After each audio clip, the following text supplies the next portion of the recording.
जय हिंद दोस्तों, स्वागत है आप सभी का फिर से आपके अपने YouTube चैनल 7 स्टार फौजी पे। तो भाई देखो, आज का अपना जो वीडियो है SSGD 2025 वालों के लिए, उनके एग्जाम चल रहे हैं। तो देखो, उनको मैं बता दूं कि ये बहुत ही इंपॉर्टेंट वीडियो आपके लिए होने वाला है।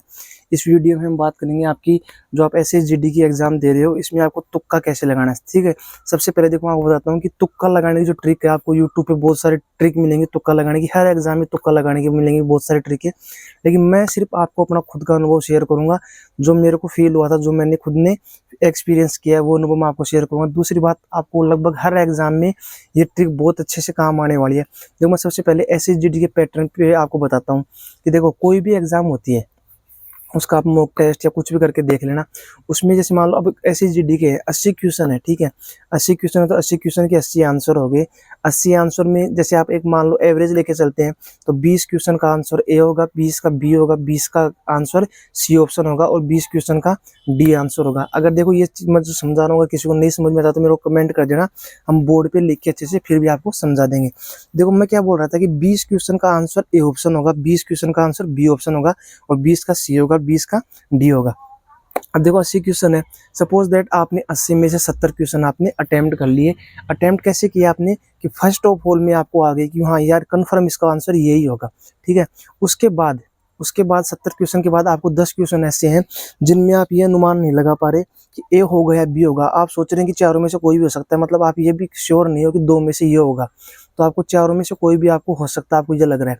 तो आपको क्या करना है, जो 70 क्वेश्चन है ना, उसको आपको पहले बनाना है। देखो, वहाँ पे रफ कॉपी जो आपके पास पेज होगा कि ए ऑप्शन में आपने कितने टिक किए हैं, बी में कितने टिक किए, सी में कितने टिक किए, डी में कितने टिक किए आपने।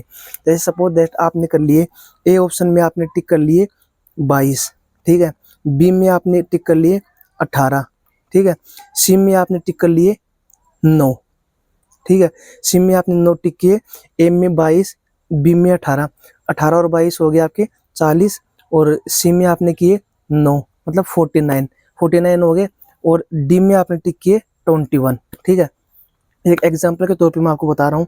तो देखो, जो डी का जो रेशियो था आपका 20 होना चाहिए था, वो आपका 21 चला गया। बी का रेशियो 20 होना चाहिए था, वो आपको 18 आ गया। और ए का जो 20 होना चाहिए था, वो आपको 22 चला गया। बचा कौन सा? C option. सी ऑप्शन का रेशियो आपका 20 होना चाहिए था, वो 9 है। अब जैसे मान लो, ये जो आंकड़े में बता रहा हूँ एग्जाम्पल के तौर पे, आपको ऊपर नीचे मिल सकते हैं। जैसे सपोज करो कि बी का रेशियो 20 होना चाहिए था, उसका रेशियो आ गया 15, और सी का आ रहा है 16। तो अब आप कंफ्यूजन में हो कि यार, दोनों का रेशियो हमारा बराबर आ गया, तो ये मैं इसमें कौन सा करूं? देखो, ये बहुत ही मोस्टली ना के बराबर होता है कि दोनों का रेशियो आपका सेम आएगा, बहुत मुश्किल होता है ऐसा। लेकिन अगर ऐसा भी होता है तो फिर आपको चेक करना है कि आपको हर ऑप्शन में बी या सी में से एक लिखना है।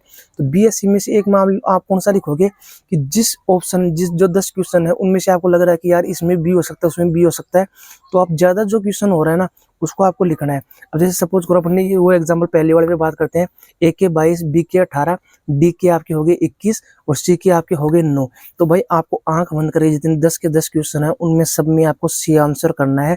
मैं गारंटी के साथ आपको बोलता हूँ कि आपका जो सी आंसर 10 में आप लिखोगे, कम से कम 5 से 7 क्वेश्चन आपके कंफर्म सही होंगे।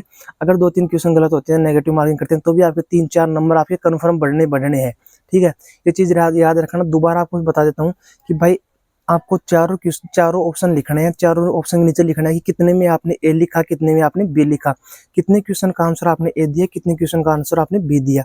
जैसे आपके 80 क्वेश्चन है, आपने अटेम्प्ट किए, जैसे मान लो आपने अटेम्प्ट किया, जैसे मान लो 65 या 70 क्वेश्चन आपने अटेम्प्ट किए हैं। जैसे मान लो आपने 65 क्वेश्चन अटेम्प्ट किया, फर्स्ट ए का आपने अटेम्प्ट कर लिया लगभग 18, बी का आपने अटेम्प्ट कर लिया लगभग 17, ठीक है, 35 हो गए। सी का आपने अटेम्प्ट कर लिया मान लो 20, ठीक है, 35 और 20 55, और डी का आपने अटेम्प्ट कर लिया 10। तो सबसे कम कौन सी क्या है? डी। तो भाई, जो लास्ट के 15 जो क्वेश्चन है, उनमें आप आंख बंद करके आराम से डी कर सकते हो। उनमें से आपके 15 में से मैं कंफर्म मान के चल रहा हूँ कि आपके 7 से 8 क्वेश्चन आपके कंफर्म सही हो जाएंगे।